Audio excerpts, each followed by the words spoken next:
En route pour une réunion de famille, mon mari, Pierre, est devenu blême et a murmuré « Fais demi-tour tout de suite ». J'étais abasourdi. « Pourquoi ?» ai-je demandé. « Fais demi-tour, s'il te plaît », a-t-il insisté. Je lui faisais confiance et cette décision nous a sauvés. Quand j'ai découvert pourquoi, je n'ai plus jamais vu mes parents de la même manière. Le plan était simple. Partir tôt, des encas à l'arrière, du café à l'avant, conduire quelques heures, traverser la frontière vers le Québec, embrasser des proches que je n'avais pas vus depuis longtemps et faire semblant d'apprécier une salade de pommes de terre. Une journée ordinaire, presque ennuyeuse, ce qui était, à vrai dire, l'objectif. Je conduisais, comme toujours, parce que je déteste la manière dont Pierre freine à la dernière seconde et aussi parce que le mal des transports est l'un de mes nombreux talents. Les enfants, à l'arrière, étaient à moitié endormis, à moitié absorbés par un dessin animé et à moitié en train de se disputer pour des lignes imaginaires tracées sur les coussins de la banquette. Tous les trois, âgés de 5, 7 et 10 ans, un petit chaos avec des coussins de cou assortis. Tout allait bien, pas magique, pas misérable, juste bien. Jusqu'à ce qu'ils disent « Fais demi-tour maintenant ». Je n'ai pas réagi tout de suite, ou du moins pas vraiment. J'ai ri, ou peut-être esquissé un sourire, un de ces réflexes quand on pense que quelqu'un plaisante, mais sans que ce soit assez drôle pour mériter un vrai rire. « Pourquoi ?» ai-je demandé. Il n'a pas répondu immédiatement. Il fixait la route droit devant lui, puis a répété « S'il te plaît, fais demi-tour ». C'est là que j'ai compris que ce n'était pas une blague. Pierre ne panique jamais. Son réglage par défaut, c'est calme, calme et parfois fatigué. Je l'ai vu gérer un incendie dans la cuisine avec moins de tension. Alors, j'ai pris la sortie, la dernière avant la frontière. Elle s'éloignait doucement, comme si la route elle-même me donnait une seconde chance. Dès que nous avons quitté l'autoroute, son corps s'est détendu, pas complètement, juste assez pour que je remarque qu'il s'était préparé à quelque chose. « Bon, tu veux me dire ce qui se passe maintenant ?» ai-je demandé. Il a secoué la tête. « Conduis, c'est tout. »« Où ?» ? Je ne sais pas. N'importe où, mais pas là-bas. Les enfants ont commencé à remarquer. « On va dans la mauvaise direction », a demandé l'enfant du milieu. « On a oublié quelque chose », ai-je répondu automatiquement. « Quoi ? Je te dirai plus tard. » Le plus jeune a ajouté « C'est les encas ?» Je n'ai pas répondu. Pierre n'a plus parlé pendant longtemps. Nous avons roulé en silence 20 minutes, peut-être plus. Juste des kilomètres d'arbres et une culpabilité qui pesait sur ma nuque. Puis il a dit « Prends la prochaine sortie ». Elle menait nulle part, une petite route d'accès sans panneau ni véritable but. Le genre d'endroit qu'on trouve seulement quand on est perdu ou sur le point de l'être. J'ai garé la voiture. Il a détaché sa ceinture. « Reste ici ». Il est sorti et s'est dirigé vers l'arrière de la voiture. Je ne voyais rien de là où j'étais, alors je suis resté assise, à attendre. Mes mains transpiraient. Mon cœur battait bizarrement, vite et lourd, comme s'il savait quelque chose que j'ignorais. Après une minute, le coffre s'est refermé. Il est revenu à ma fenêtre. « Tu peux sortir ? » ?»« Pourquoi ?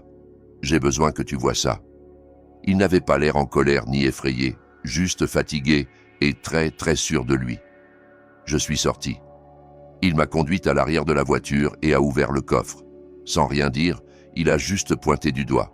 J'ai regardé et j'ai oublié comment respirer. Je n'avais pas encore peur. La peur arrivait, mais pas encore. Ce que je ressentais à ce moment-là était plus lent, plus lourd, comme si je tombais à travers le sol de ma propre vie. Je n'ai rien touché. Je n'en avais pas besoin. Je savais juste que nous étions à une mauvaise décision de tout perdre. Le plus drôle, c'est que je pensais vraiment être la personne responsable de la famille.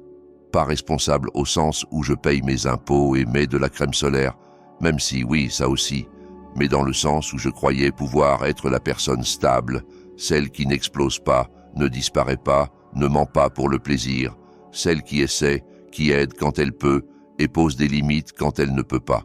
Mais en y repensant, vraiment, je vois maintenant que jouer la responsable dans ma famille, c'était comme être le conducteur désigné dans une course de démolition.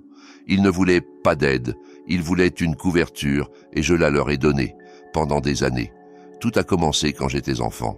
Mes parents étaient le genre de personnes qui pensaient que bien vivre était une question d'image, pas d'argent. L'image. Si vous avez l'air prospère, généreux, si vos guirlandes de Noël sont bien alignées et votre frigo rempli de 5 sortes de moutarde, alors ça va. Peu importe si les cartes de crédit étaient à leur limite ou si le gaz était coupé cet hiver-là. On allait bien. C'était le scénario. S'y tenir ou être réécrit. Il y avait des années où les choses étaient tendues. Je me souviens de céréales pour le dîner et d'un parent ou l'autre qui travaillait soudainement tard, presque tous les soirs. Ce que j'ai compris plus tard comme un code pour « on ne veut pas que tu saches qu'on n'a pas les moyens ». Mais il y avait aussi des années où ils étaient à l'aise. Nouvelle voiture, nouvelle télévision, nouveaux meubles de jardin que personne n'utilisait vraiment. L'argent allait et venait comme le temps. Ce qui ne changeait jamais, c'était les dépenses. J'ai demandé un jour à mon père pourquoi on n'épargnait pas plus quand les choses allaient bien. Il m'a répondu « Pas besoin d'épargner si tu sais t'en sortir ». J'avais 8 ans. Ma sœur, Claire, a tout hérité de ça. L'art de s'en sortir, l'éclat, l'attraction gravitationnelle de quelqu'un qui peut illuminer une pièce tout en débranchant discrètement votre estime de vous. Elle était la préférée. Ce n'était pas un secret, même pas un secret douloureux, juste une vérité. Il l'aimait plus. Il la comprenait. Elle leur ressemblait. Moi, pas. J'étais ennuyeuse. C'est ainsi qu'il m'appelait, parfois même en face. Ennuyeuse, trop sérieuse, trop rigide. Ma mère m'a dit un jour, au milieu d'un dîner de Noël, que mon problème était de confondre discipline et personnalité. Et le pire, je les croyais. Parce que quand vous grandissez dans une maison comme celle-là, vous commencez à penser que la seule façon de mériter l'amour, c'est de rester utile, irréprochable, raisonnable. Alors c'est ce que j'ai fait. Je suis devenu la responsable. Ils appelaient quand ils avaient besoin d'aide pour comprendre une assurance ou remplir des formulaires pour l'école. Ou quand Claire perdait un autre travail et qu'il fallait combler le vide. Je donnais ce que je pouvais, pas trop, juste assez pour éviter que tout s'effondre, juste assez pour ne pas être la méchante, même quand ça faisait mal, même quand il transformait chaque non en égoïsme. Pourtant, je donnais parce que c'était mes parents, parce que ça semblait plus facile que l'alternative. Puis tout a changé, c'était peut-être 4 mois avant le voyage. Le fils de Claire, mon neveu, avait des problèmes à l'école. Harcelé, disait-il, il ne s'intégrait pas. Anxieux, renfermé. Il l'avait fait évaluer et apparemment, un thérapeute avait recommandé un environnement plus restreint. Ils avaient trouvé une école privée, très sélective, très chère. Et, selon eux, capable de changer sa vie. Ils n'avaient pas les moyens, bien sûr, mais ils avaient réussi à obtenir une admission conditionnelle s'ils versaient un acompte. Ils avaient juste besoin d'un peu d'aide, juste pour sécuriser la place. Ils me rembourseraient, évidemment. Mon estomac s'est noué dès que les mots sont sortis de leur bouche. Ce n'était pas que je m'en fichais. Au contraire, je tenais à lui. C'est ça, le pire. J'aimais ce gamin. Je voulais qu'il aille bien, mais je connaissais aussi ce schéma. Je savais comment ça commençait et je savais comment ça finissait. J'ai dit non. Je l'ai dit doucement, comme on le dirait à quelqu'un tenant un couteau en verre. Je ne peux pas payer pour une école privée. J'ai 3 enfants, on ne fait pas d'école privée. Je suis désolé. Ils n'ont pas crié. Ils sont devenus silencieux, froids. Ma mère a dit « Bien sûr, j'avais oublié.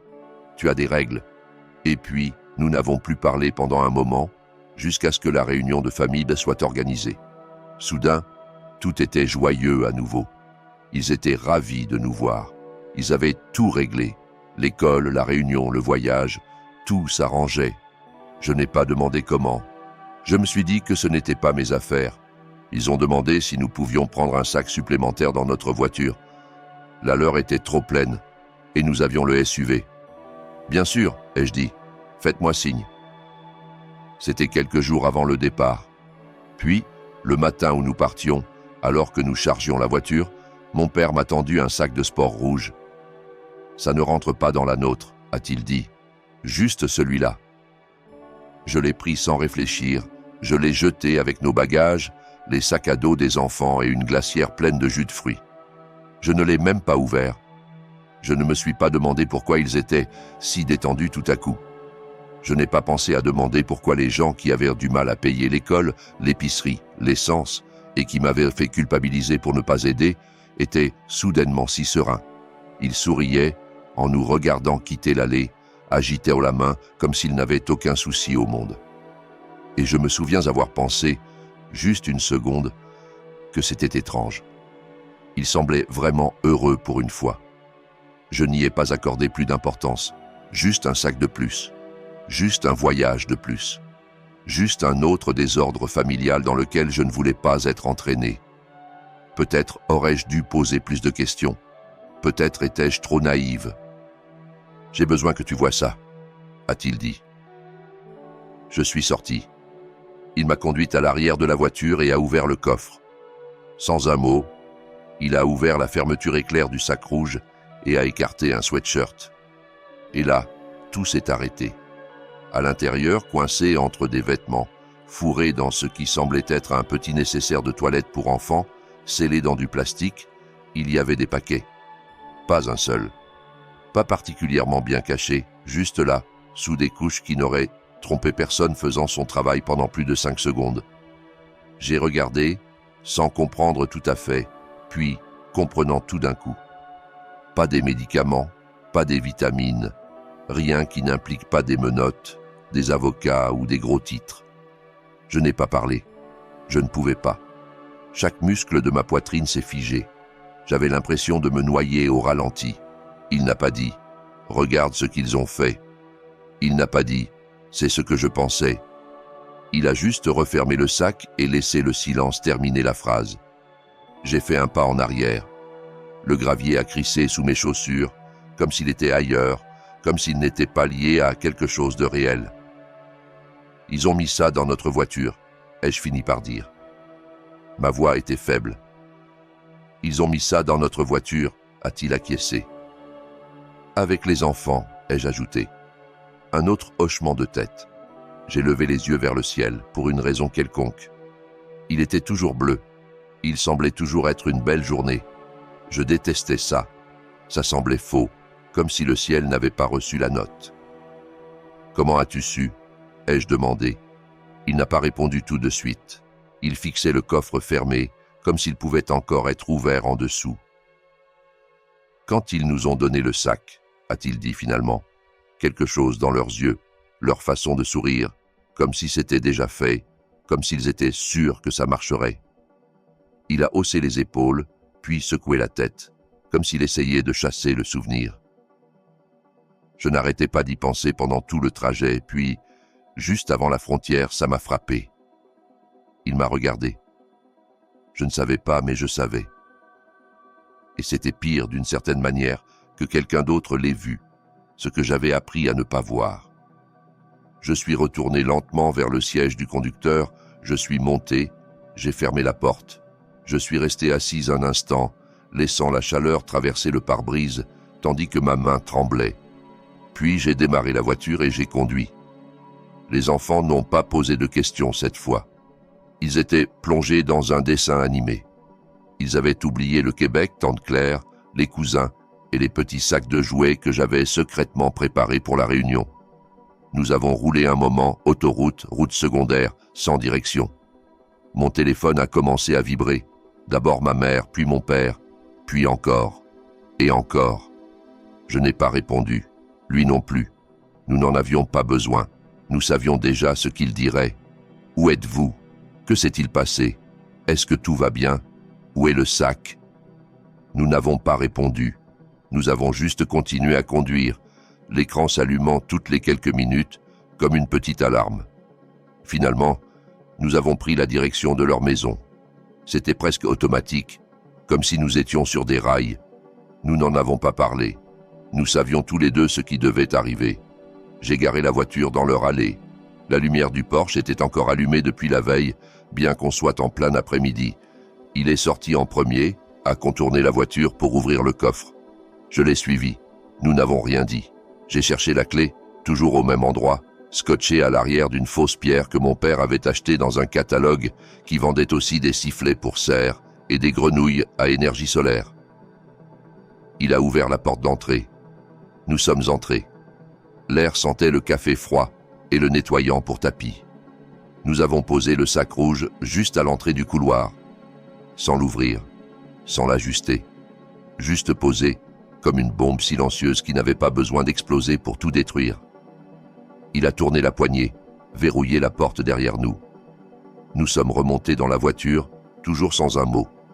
Je crois que nous avions tous les deux l'impression que parler contaminerait quelque chose.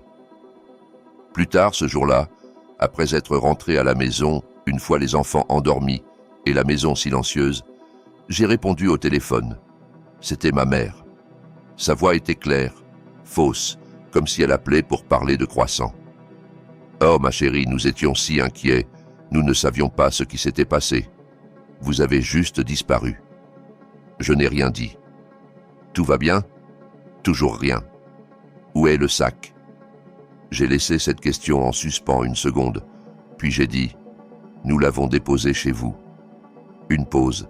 « S'il était si important, ai-je ajouté, vous auriez peut-être dû le prendre vous-même. » Sa voix n'a pas changé, mais je l'ai entendu, le léger accroc.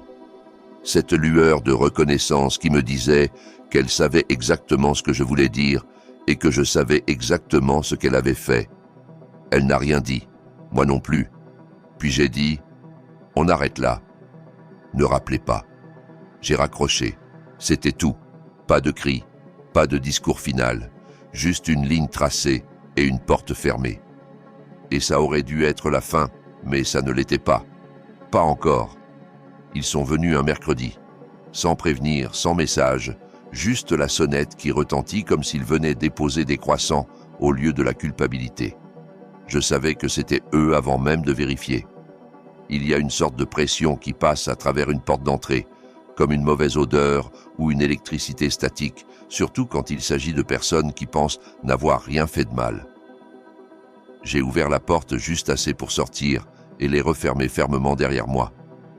Mes parents étaient là, comme s'ils n'avaient pas essayé de faire exploser ma vie avec un sourire et un sac de sport. Ma mère m'a adressé un sourire crispé, calculé, celui qui est censé sembler chaleureux, mais qui n'atteint pas les yeux.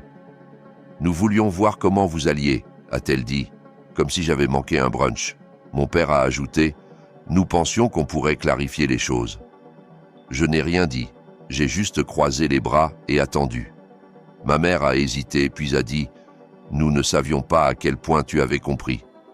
Voilà, l'aveu. Il savait que je savais. Il ne savait juste pas à quel point j'avais accepté de le croire.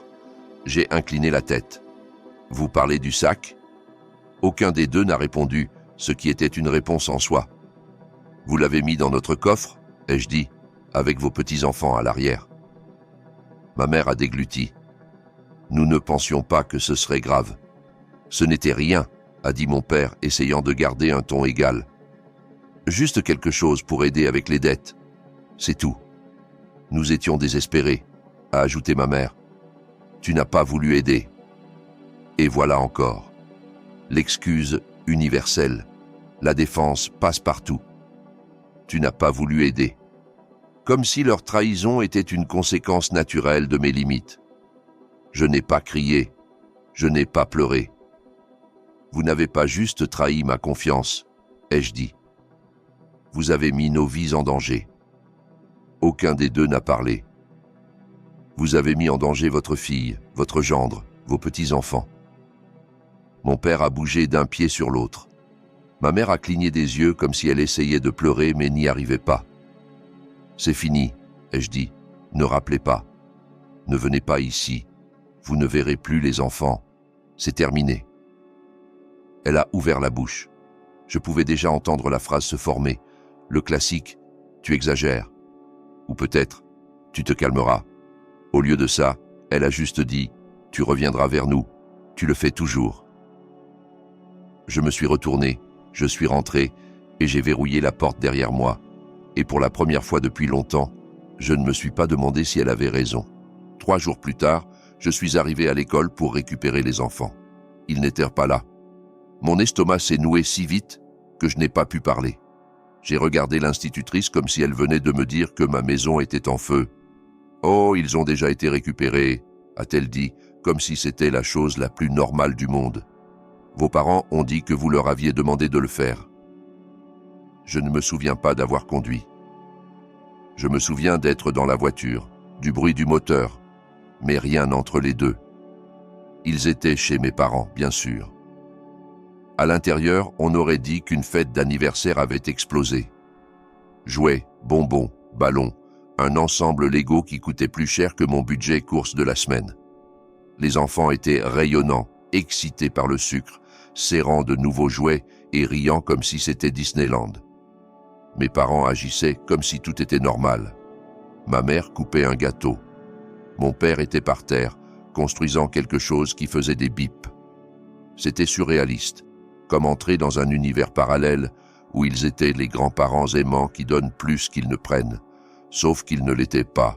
Et ce n'était pas de l'amour, c'était une stratégie, un chantage émotionnel, de l'affection transformée en arme.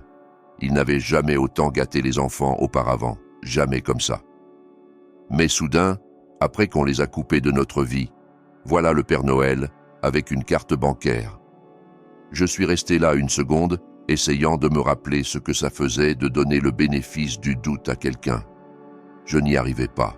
« On s'en va », ai-je dit. Les enfants ont geint. « Mais pourquoi ?» Mamie a dit « On s'en va, maintenant ». Ils ne comprenaient pas. Bien sûr que non. Comment le pourraient-ils? On leur disait oui par des gens qui avaient passé leur vie à dire non. Et ils aimaient ça. C'était facile à aimer. « On peut garder les jouets ?» a demandé l'un d'eux, serrant un ours en peluche comme s'il contenait des réponses. J'ai hésité une seconde. Puis j'ai dit « Oui », parce que leur enlever les jouets ferait de moi la méchante, et je n'allais pas donner cette victoire à mes parents. En partant, ma mère m'a appelé d'une voix chantante et douce. « Ils reviendront vers nous. Ils le font toujours. » Elle l'a dit comme si c'était un fait, comme une promesse, comme si elle pensait encore pouvoir gagner. Cette nuit-là, je n'ai pas attendu un signe magique ou une crise émotionnelle.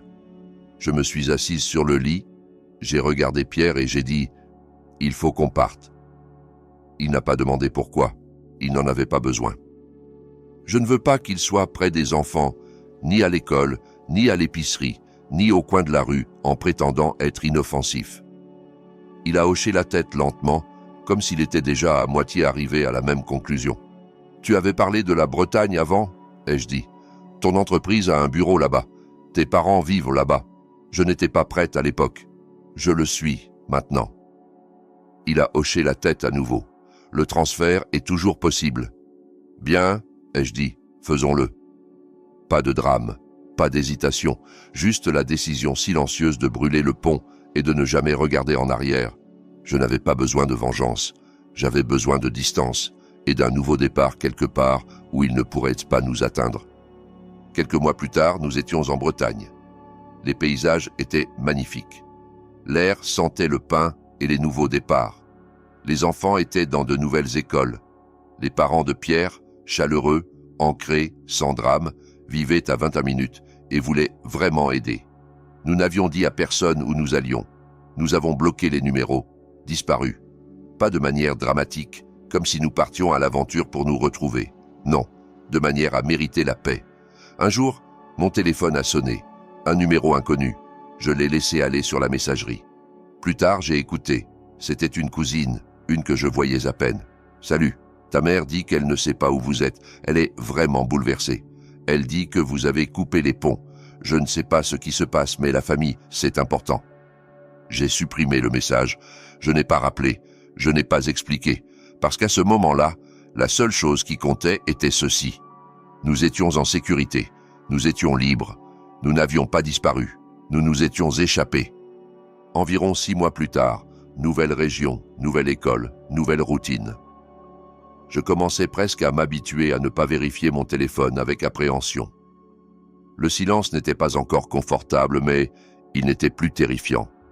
Juste calme. Puis j'ai reçu un email de Claire. Objet, urgence. Lis ça, s'il te plaît. J'ai fixé l'écran un moment. J'ai pensé à le supprimer sans le lire. J'ai pensé à le marquer comme spam. Au lieu de ça, je l'ai ouvert. C'était long, frénétique, mal ponctué. L'essentiel, nos parents avaient été arrêtés à nouveau. Cette fois, pas pour avoir été stupides, même si ça en faisait partie, mais pour avoir vraiment fait ce pourquoi ils avaient failli nous faire arrêter. Ils avaient essayé de faire passer quelque chose à la frontière eux-mêmes. Pas d'intermédiaires, pas de boucs émissaires familiaux, juste un coffre plein de produits. Et 2 sexagénaires qui pensaient encore que les règles étaient des suggestions. Ils ont été pris, évidemment. L'email se terminait par une supplication. Ils ont besoin d'aide. Ils ont besoin d'argent pour un avocat. C'est sérieux. Tu dois mettre le passé de côté et être là. Tu es de la famille. J'ai lu cette phrase 3 fois. Puis j'ai cliqué sur répondre. Tout ce que j'ai écrit, c'est « J'ai été là une fois. Je ne le ferai pas à nouveau. » Et je le pensais. Je n'ai plus eu de nouvelles pendant un moment. Je n'en avais pas besoin. Mais finalement, les nouvelles m'ont rattrapé, comme toujours. Les cousins parlent, les arbres familiaux ont de la pourriture, mais les racines sont profondes. Ils ont été inculpés pour possession, intention de distribuer et tentative de franchissement d'une frontière internationale avec des substances contrôlées. Quelques kilos, assez pour l'intention, pas assez pour les gros titres. Ils ont accepté un accord, 4 ans chacun. Pas bouleversant, mais pas rien non plus. Assez de temps pour réfléchir à ce qu'ils avaient fait, s'ils en étaient capables. Ce dont, honnêtement, je doute. La partie de moi qui tressaillait quand on parlait de seconde chance est silencieuse maintenant. Nous avons une vie ici. Elle n'est pas parfaite, mais elle est à nous. Les enfants rient plus, Pierre dort mieux, et je n'ai pas eu à traduire la culpabilité en silence depuis très longtemps. Quant au reste, je ne regrette pas la limite que j'ai posée. Pas une seconde. Mais dites-moi, suis-je allé trop loin ou pas assez? Laissez un commentaire. Et si vous êtes nouveau ici, abonnez-vous.